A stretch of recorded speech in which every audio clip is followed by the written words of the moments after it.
নমস্কার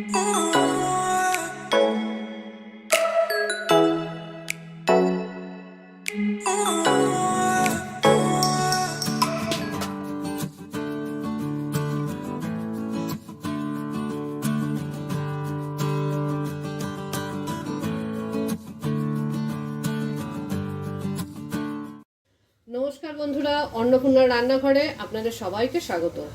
আজকে আমি আপনাদের দেখাবো মাইক্রো ওভেনে ইলিশের ভাপা আমরা কি করে করতে পারি। তার জন্য আমি নিয়ে নিয়েছি 7-8 পিস এই সাইজের ইলিশ মাছ, 5-7টা কাঁচা লঙ্কা ফের অর্ধেক করে আমি এরকম চিড়ে নিয়েছি।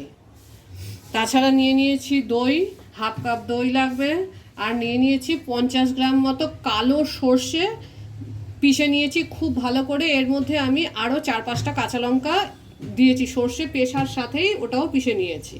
আপনারা ঝাল কম বেশি খেলে সেভাবে দেবেন। রান্নাটা করতে আমার লাগবে সর্ষের তেল, নুন আর হলুদ, আর তেমন কিচ্ছু লাগে না।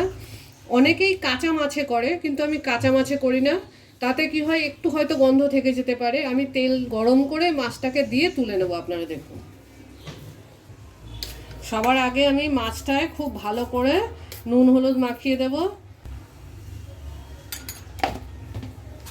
এতে কি হবে, আমার মাছের মধ্যে নুনটা ঢুকে যাবে আর হলুদটাও ঢুকে যাবে।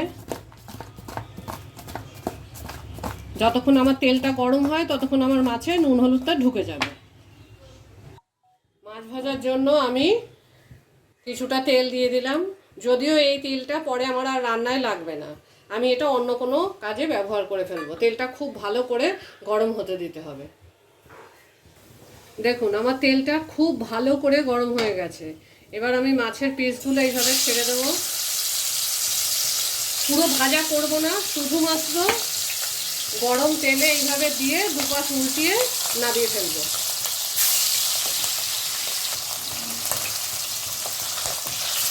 এবারে মাছটা উল্টে দেবো।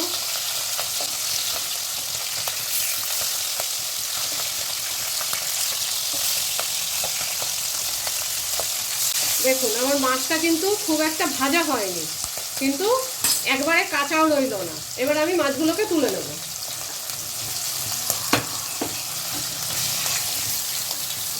দেখুন, মাছটা পুরো কাঁচাও নেই, আবার ভাজাও হলো না।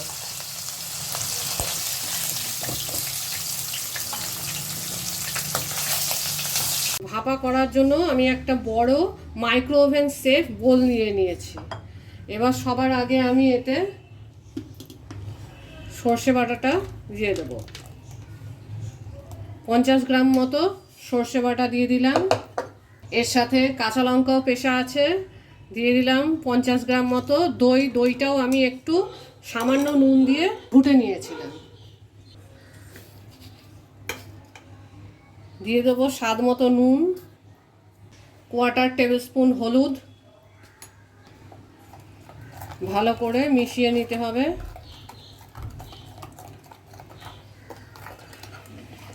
এটা যেহেতু ভাপা, তাই আমাকে কাঁচা সরষে তেল ব্যবহার করতে হবে, এবং ভাপাতে একটু তেল বেশি লাগে। আমি দিয়ে দেব 50 গ্রাম মতো সরষের তেল। ভালো করে মিশিয়ে নিয়ে সামান্য একটু হাফ কাপ মতো জল দিয়ে দেব। এবার আমি এখানে মাছগুলো সব অ্যাড করে দেব।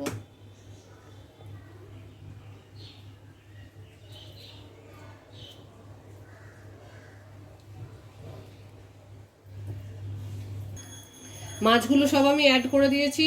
এরপরে আমি এই যে কেটে রাখা কাঁচা লঙ্কাগুলো ছিঁড়ে রাখা, এগুলো দিয়ে দিচ্ছি। আপনারা কিন্তু ঝালটা সবসময় স্বাদ মতোই দেবেন। এইবার আমি একটা নিয়ে নেব মাইক্রোওভেন সেফ গ্লাস। এই মাইক্রোওভেন সেফ গ্লাস, এই গ্লাসে কিন্তু আমি হাফ গ্লাসের থেকে একটু বেশি জল দিয়ে দিয়েছি। আমরা যখন ভাপা করি তখন নর্মালি যেমন ভাপা করি, আমরা কড়াইতে জল দিয়ে তারপরে টিফিন বক্সে মাছটা রেডি করে দিয়ে ঢাকা দিয়ে ফুটাই। কিন্তু মাইক্রো ওভেনের ক্ষেত্রে আমরা তো জলটা এখানে ইউজ করতে পারবো না, তাই এটা আলাদা করে দিচ্ছি। এবার আমি এই জিনিসটা মাইক্রো ওভেনে দিয়ে দেব।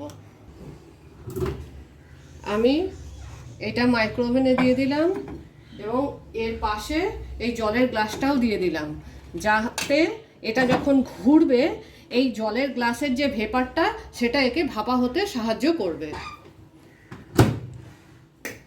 একদম নর্মাল টেম্পারেচার, যাতে আমরা ভাত টাত গরম করে থাকি সেরকম দিয়ে আমি 4 মিনিট বা 3 মিনিট দিয়ে দেবো। আগে 3 মিনিট দিই, পরে আবার নাড়িয়ে আবার দেবো। 3 মিনিট দিয়ে আমি চালিয়ে দিলাম।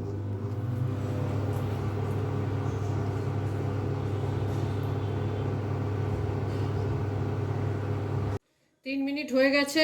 মাইক্রো ওভেন যেহেতু টাইমার দেওয়া ছিল, আপনি আপনি বন্ধ হয়ে গেছে। এবার দেখুন মাছের তেলটা বেরিয়ে এসেছে, কিন্তু এখনো পুরোটা হয়নি, তাই আমি এটাকে একটু নাড়িয়ে দেব। খুব উল্টে পাল্টে এইভাবে নাড়ানো যায় না, শুধু একটু। আপনারা গ্লাভস ব্যবহার করতে পারেন। এটাকে আমি আরও 4 মিনিট দিয়ে দেবো।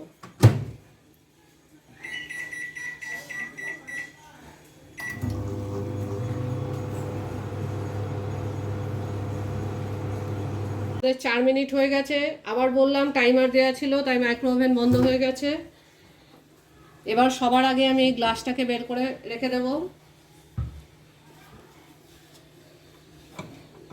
দেখুন কালার, কি সুন্দর কালার হয়েছে।